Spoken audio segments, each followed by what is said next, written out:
What will a warming Arctic do to rivers? What impact will a warming Arctic have on river flows? Hello, friends. Jim here. Well, this article appeared on phys.org, and there's a couple of scientists that are working to figure out this question. We know the Arctic is warming. What will changing rivers flows do to its environment? Okay, here's the gentleman leading the research for the last 20-something years, Michael Rollins from the University of Massachusetts, Amherst. And based on satellite imagery, direct field observations, numerical modeling, they're trying to ascertain the changing Arctic landscape for the next 80 years or so. Overall, the region will be warmer and wetter, but the details: up to 25% more runoff, 30% more subsurface runoff, and a progressively drier southern Arctic provides clear assessments on how the landscape will respond to the changing climate. Their results were published in the journal The Cryosphere. Arctic is defined by the presence of permafrost, a permanently frozen layer on or under the Earth's surface. It's that permafrost that drives everything from seasonal runoff through the freshwater dumping into coastal lagoons to the amounts of soil carbon that wind up flowing into the ocean. Because if you've got permafrost, that's frozen ground. Water, any precipitation that's moving through the active layer, the part that's thawed out, when it hits that permanently frozen layer, it's a barrier. The water or precipitation, whatever it is not able to penetrate any further, and therefore then starts to move horizontally, where it can be discharged, put back into oceans, and or make its way into rivers or to the surface and evaporate. So they're looking at what this happens. And just as I did a video about how, rain is working its way through the permafrost here in the Fairbanks area, that's adding to the thawing of the permafrost and hence release of CO2 and methane. Well, basically, they're looking at how does the thawing permafrost, how does that impact rivers? So they're looking at that aspect of it. The Arctic is warming 2.5 to 4 times, sometimes 5 times faster in certain places than the global average, means that massive amounts of carbon-rich soils in permafrost regions are thawing, releasing their carbon in the form of CO2 and methane typically to rivers in the atmosphere every year. The thawing is also intensifying the Arctic's water cycle, which is, the precipitation, the runoff, evaporation, etc., that determines the region's environment. The upper part of the permafrost that thaws each summer is called the active layer. And this is the layer that's been of interest to Michael Rollins, who's an associate professor at the Department of Earth Geographic and Climate Science at UMass Amherst, lead author and researcher. As the Arctic warms, the active layer is getting thicker, meaning going deeper.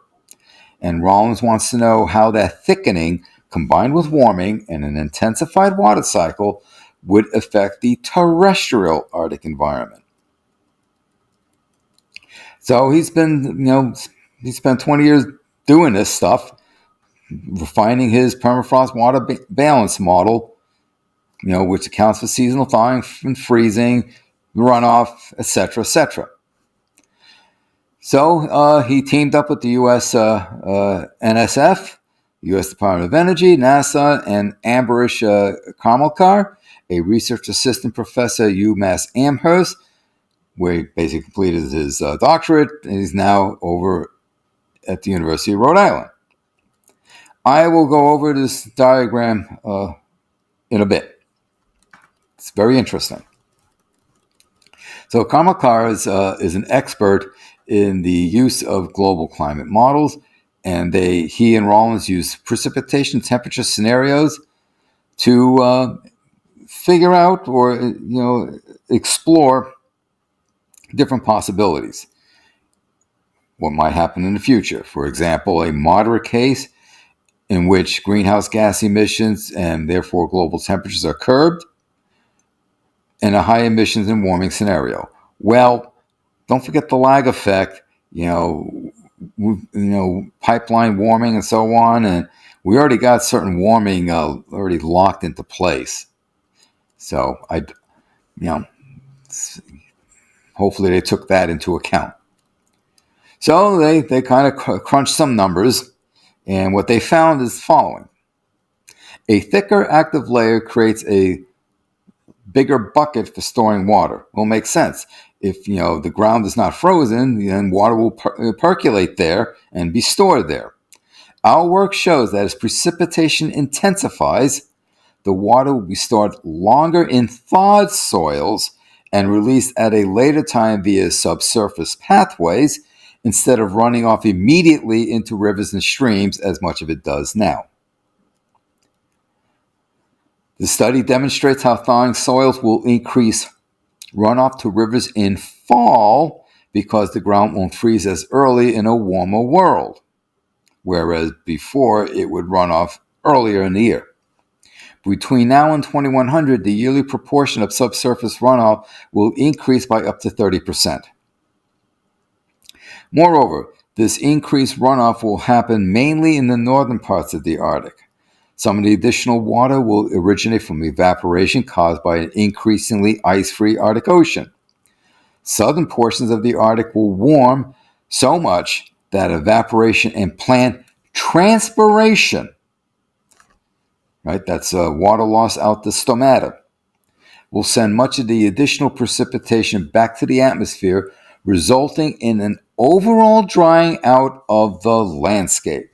Now, you have heard me say that as air warms, it can hold more moisture, and it's going to do what? Suck the moisture out of the ground. Well, that's basically what they're saying right here. And toss in more, pulling out more moisture out the plant stomata. All this has a number of implications for the Arctic. Northern rivers, especially the regions largest, the Ob, the Yenisei, the Lena, and the Mackenzie. Okay, the first three over on the Russian side, the Eurasian side. We'll see proportionally more water coming from their northern reaches. Because there's more soil carbon in the northern Arctic, it is likely that more of it, some frozen for thousands of years, will wind up flowing through rivers to the Arctic Ocean. In other words, they're thawing out, and the carbon gets transported by the water to the Arctic Ocean. Now, leads to an interesting point. You introduce all this carbon. Will that help producers? The increased discharge will affect the dynamics of coastal sea ice, change the ecology of the biodiverse Arctic lagoons, and affect ocean freshwater storage, potentially slowing AMOC.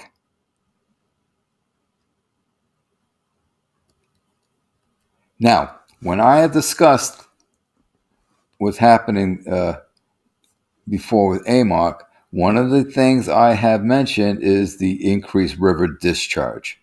And the Beaufort Gyre, which is a clockwise gyre that has a convergence zone in the middle, will actually concentrate this freshwater buildup. You get a doming. Now, some of it may via Ekman downwelling, Ekman pumping.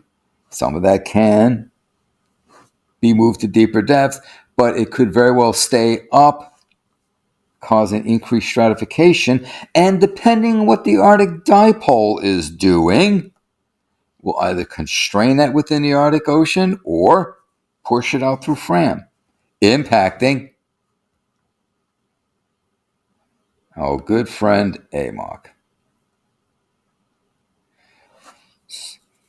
So, another example how everything is tied together. You're changing the groundwater, you're changing the discharge. In some cases, you are storing it longer. Other cases, you're pushing it out sooner. Or what gets stored longer will eventually be pushed out. And a lot of that's due to increased precipitation. The increased precipitation resulting from the increased evaporation due to sea ice loss. So let's take a look at these diagrams. And it's a little hard to read some of the figures here. For example, I think it says CO2. I really don't, it's too blurry here. But what the top two panels show is the change in the annual total runoff, and then the change in the fraction of the subsurface runoff. So they're looking at from basically they're projecting out to 2080 to 2099, but they removed the signal from 2000 to 2019 in both panels. So the blue shows a reduction in runoff.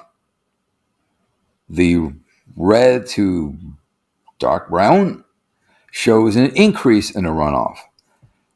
What did they say? They say that the southern Arctic, because the permafrost is thawing, the active layer is getting thicker, it can store more water. That is exactly what we're seeing here in the blue. This is showing the water being stored. And here we have the increased runoff because, well, sea ice is here. Well, the ocean is here. You're losing the sea ice, more precipitation. It falls here and then, well, pours it back in there. So what you're doing, to think about it, let's say you have a certain uniform salinity here in the upper 50 meters or so. Now, because sunlight evaporating, you've now changed the salinity of the upper, say, 5 to 10 meters. And then you've increased the salinity of the lower 40 meters. Because you've done what? You've taken the freshwater component out, moved it into the atmosphere, it comes down precipitation, then runs off. And now you have freshwater land. There may be some mixing, so you can entrain that, through double diffusive mechanisms and so forth. But you're changing the salinity profile. So that's what we see going on here. And, and to a certain extent, the same thing here. The subsurface, because the active layer is deeper and thicker, it can hold more water, less of it will run off. So that's what they're showing here. And the bottom two panels show the accumulated river discharge during early and late century periods, and then the soil organic carbon storage. Well, the discharge here, again, I really can't make out what these are here, but the units are on the vertical axis is a river discharge in cubic kilometers per year, and they're going by latitude here, so 45 up to 75. And what we see here is a very clear trend of increasing volumetric discharge. So more water is being, which then, impacts, as I discussed earlier, like, for example, the Beaufort Gyre. Does the fresh water stay here, or does it get pushed out to Fram into the AMOC region and so forth? And this is the soil organic carbon, which is given as kilograms per square meter. And again, the horizontal axis from 45 to 75 degrees north latitude, and increasing range here. And you'll see that the storage overall reach. I think I know what this is. This is the Ob River, the Yenisei, the Mackenzie. Okay, these are the different rivers here. Okay, that's what these are. So the black is the Ob, and you can see the storage is highest around 63 north latitude or so, where the Mackenzie, it's almost near 70 degrees, like 69, 70 degrees, where it peaks out. So this shows very nicely what they're saying, that the discharge is going to be higher in the northern Arctic, but because of the increasing thickness of the active layer, it's going to store more water. And therefore, when it starts with more water, you're going to start releasing more carbon. And that's reflected, for example, in the Ob River and so forth. So, interesting findings here. We'll have to stay tuned to see what their future work reveals. So, until next time.